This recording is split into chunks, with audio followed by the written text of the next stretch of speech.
Hi friends, welcome to Manvasan channel. இன்றைக்கி பார்த்தீங்கன்னா நம்ம இட்லி சாம்பார் வைக்க போகிறோங்க. ஒரு சூப்பரான சுவையில் வைக்க போகிறோம். அதுக்கு பார்த்தீங்கன்னா நான் ஒரு 50 கிராம் பச்சைப்பருப்பு எடுத்துருக்கிறேன், 50 கிராம் துவரம்பருப்பு எடுத்துருக்கேங்க. இது தாராளமாக ஒரு 7 பேர் சாப்பிட்லாம் அந்த சாம்பார். இது ரெண்டுத்தையும் கழுவி எடுத்துகிட்டு குக்கரில் சேர்த்துக்கலாங்க. இப்போ 2 பருப்பும் கழுவி எடுத்துகிட்டு வந்து குக்கரில் சேர்த்துட்டுங்க. இப்போ வந்து இதில் தண்ணி சேர்த்து வேக வச்சுக்கலாங்க. இப்போ தண்ணி அளவு எதுவும் தேவையில்லைங்க. இப்போ நம்ம இது காயெல்லாம் போட்டு வேக வைக்க போகிறோம். அதனால் ஒரு 1/2 லிட்டர் தண்ணி கிட்ட சேர்த்துக்குங்க.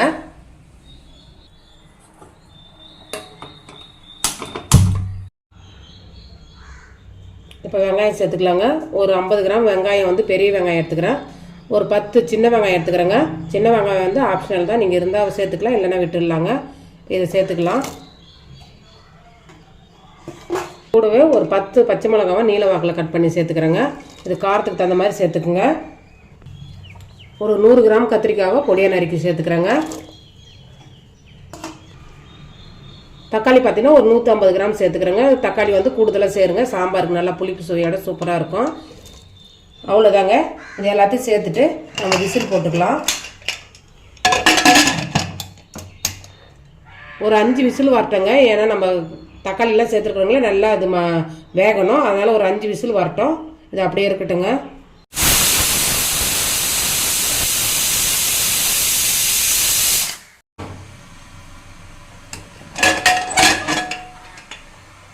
இந்த அளவுக்கு வேகணுங்க. நல்லா இது வெந்திருக்குது பாருங்க. ஒரு மத்து போட்டு இப்போ கடைஞ்சிக்கலாம்.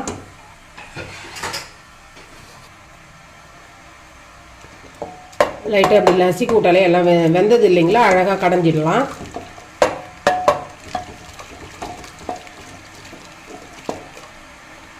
ரொம்ப கடைஞ்சி விடக்கூடாதுங்க. தக்காளி வெங்காயம்லாம் நல்லா அழகாக தெரியணும். இந்த அளவுக்கு கடைஞ்சி விட்டால் போதும். இது அப்படியே இருக்கட்டுங்க.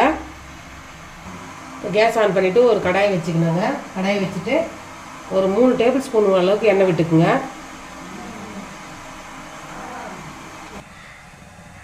ஒரு டீஸ்பூன் அளவுக்கு சோம்பு போட்டுக்கலாங்க. சோம்பு நல்லா வெடிக்கட்டுன்ட்டு இப்போ இஞ்சி பூண்டு பேஸ்ட்டு சேர்த்துக்கலாம். இப்போ பெருஞ்சீரகம் நல்லா வெடிச்சதுக்கப்புறம் ஒரு டேபிள் ஸ்பூன் அளவுக்கு இஞ்சி பூண்டு பேஸ்ட்டு சேர்த்துக்கலாங்க. இது வந்து பார்த்திங்கன்னா ரொம்ப மைய அரைக்கூடாது, கொஞ்சம் அம்மியில் நல்லா ஒன்று பாதியமாக தட்டிட்டு போடணும். அது சேர்த்து அந்த எண்ணெயில் நல்லா அந்த பச்சை வாசனை போகிற அளவுக்கு பொரிய விடுங்க.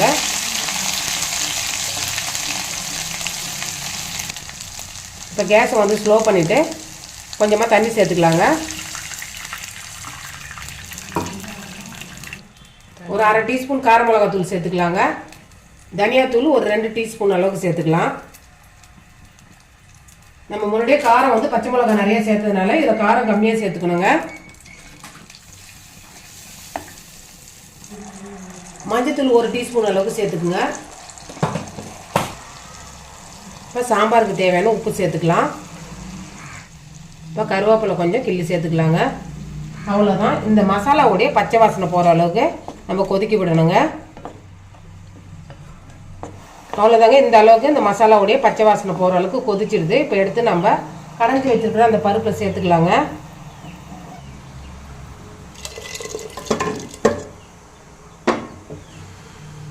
இப்போ கொஞ்சம் தண்ணி சேர்த்துக்கலாங்க. இட்லி சாம்பார்னால் கொஞ்சம் திட்டமான தண்ணியில் இருந்தால் தான் நல்லா சாப்பிட்றதுக்கு நல்லாயிருக்கும்.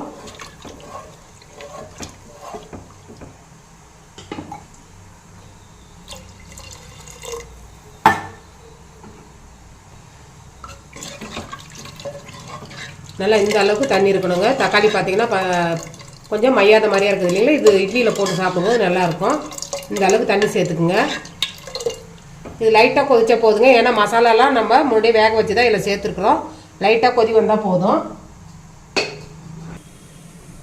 லாஸ்ட்டில் சாம்பார் இறக்க போகிற டைமில் ஒரு டேபிள் ஸ்பூன் அளவுக்கு மைதா சேர்த்து கரைச்சிட்டு இறக்கணுங்க.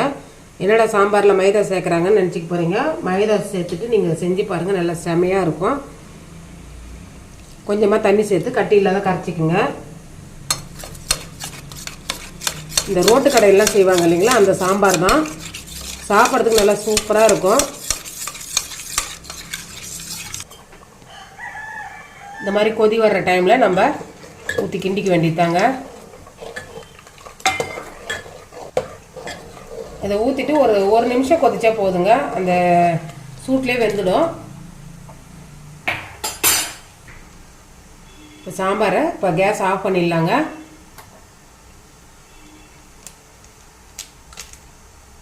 ஒரு அரை டீஸ்பூன் அளவுக்கு பெருங்காயத்தூள் சேர்த்துக்கலாங்க.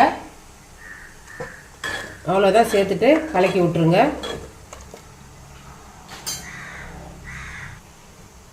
மேலே வந்து பொடியாக இருக்குன்னா மல்லியும் கருவேப்பிலையும் சேர்த்துக்கலாங்க. அவ்வளோதான், நல்லா சூப்பரான சுவையான இட்லி சாம்பார் ரெடி ஆகிடுதுங்க. சுட சுட இட்லி கூட நல்லா சுவையான சாம்பார் வச்சு சாப்பிட்றதுக்கு சூப்பராக இருக்குங்க.